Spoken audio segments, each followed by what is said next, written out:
ஆனந்தன் தற்போது மத்திய நிதியமைச்சர் அருண்ஜேட்லி மறைந்த முன்னாள் முதலமைச்சர் ஜெயலலிதாவிற்கு அஞ்சலி செலுத்த வந்து கொண்டிருக்கும் நேரலை காட்சிகளை நாம் பார்த்துக் கொண்டிருக்கிறோம். நீங்க களத்தில் இருக்கீங்க, தகவல் என்ன? வேதவள்ளி, தமிழகத்தினுடைய முன்னாள் முதல்வர் ஜெயலலிதாவுடைய நினைவிடத்திற்கு மத்திய நிதியமைச்சர் அருண்ஜேட்லி மற்றும் மத்திய இணையமைச்சர் நிர்மலா சீதாராமன், தமிழகத்தினுடைய அமைச்சர் நிதியமைச்சர் இருக்கக்கூடிய ஜெயக்குமார் ஆகியோர் தற்போது அஞ்சலி செலுத்திக் கொண்டிருக்கிறார்கள். ஏற்கனவே நம்ம பார்த்தோம் என்று சொன்னால் தமிழகத்தினுடைய முன்னாள் முதல்வர் ஜெயலலிதா அவர்களுக்கும் அருண்ஜேட்லிக்கும் பல முறை சந்திப்பு நேரடியாக வீட்டில் போயஸ் தோட்டத்தில் சந்திப்பார். ஒரு இணக்கமான சந்திப்பு. அதே போன்ற அவர் உடல்நிலை குறைவாக இருக்கும் பொழுது மருத்துவமனையில் நேரில் அப்போது பார்ப்பதற்காக முற்பட்டார். பார்க்க முடியாத ஒரு சூழ்நிலை ஏற்பட்டது. அதனைத் தொடர்ந்து தமிழகத்துக்கு தற்போது வந்திருக்கிறார்.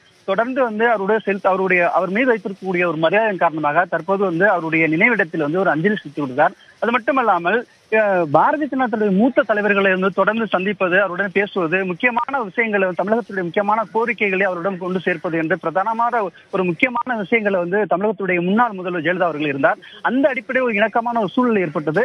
அதே போன்று அந்த அடிப்படையில் தற்போது அதனுடைய பாசம் என்று சொல்லலாம். அந்த வகையில் தற்போது அருண்ஜேட்லி, அது மட்டுமல்லாமல் மத்திய இணையமைச்சர் இருக்கக்கூடிய நிர்மலா சீதாராமன் தற்போது அஞ்சலி செலுத்திக் கொண்டிருக்கிறார்கள். மூத்த நிர்வாகிகள் இங்கு வந்து கொண்டிருக்கிறார்கள்.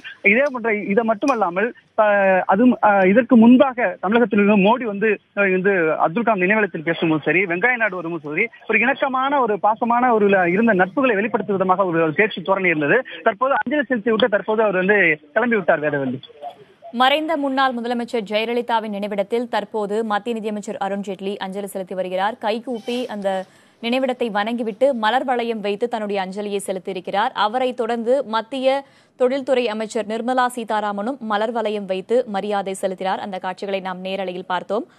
ஆனந்தன், இன்றைக்கு மத்திய நிதியமைச்சர் அருண்ஜேட்லியுடைய பயண திட்டம் என்ன? காலையில் ஒரு தனியார் உணவிடத்தில் தங்கி பல்வேறு ஜிஎஸ்டி தொடர்பான பல்வேறு ஆலோசனைகளை வழங்கியிருக்கார். அது மட்டுமல்லாமல் அங்கு முக்கிய நிர்வாகிகளை சந்தித்து அவர் பேசியிருக்கார். அதன் தொடர்ந்து தற்போது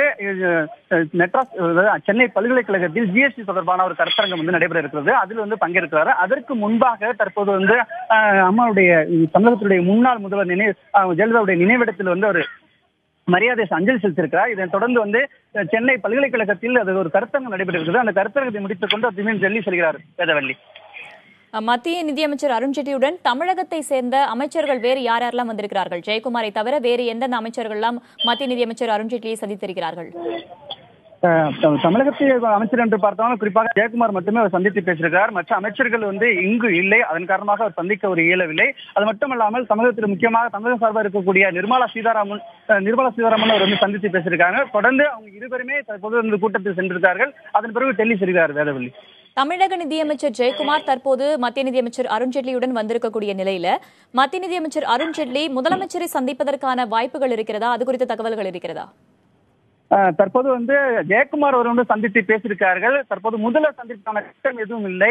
தற்போது அவர் ஜிஎஸ்டி தொடர்பான கருத்தரங்கள் கூட்டத்தை முடித்துக் கொண்டு அவர் டெல்லி செல்வதாக திட்டம் திட்டப்பட்டிருக்கிறது. இதுவரையும் அதற்கான திட்டங்கள் எதுவும் அறிவிக்கப்படவில்லை. வேதவள்ளி, மறைந்த முன்னாள் முதலமைச்சர் ஜெயலலிதாவுடைய நினைவிடத்தில் அவர் அஞ்சலி செலுத்திவிட்டு திரும்பிக் கொண்டிருக்கிறார். அவர் செய்தியாளர்களை சந்திப்பதற்கான வாய்ப்புகள் இருக்கிறதா? ஆனந்தன், செய்தியாளர்கள் அம்மா நினைவிடத்தில் முன்னாள் முதல்வர் ஜெயலலிதாவுடைய நினைவிடத்தில் சந்திக்கவில்லை. தற்போது கருத்தரங்கம் சென்னை பல்கலைக்கழகத்தில் நடைபெற இருக்கிறது. அந்த கருத்தரங்களை முடித்துவிட்டு செய்தியாளர் சந்திக்க வாய்ப்புகள் இருக்கிறது. எதிர்பார்த்துக் கொண்டிருக்கிறோம். அவர் சந்திப்பதற்கான வாய்ப்புகள் பிரதான இருப்பதாக சொல்லப்படுகிறது. இருந்தாலும் சரியாக அவர் விமான நிலையத்திற்கு 6:20 செல்லக்கூடிய ஒரு சூழல் இருக்கிறது. சந்திப்பாரா இல்ல எதிர்பார்க்கக்கூடிய ஒரு சூழல் இருக்குது. வேதவள்ளி, தகவல்களை தந்தமைக்கு நன்றி ஆனந்தன்.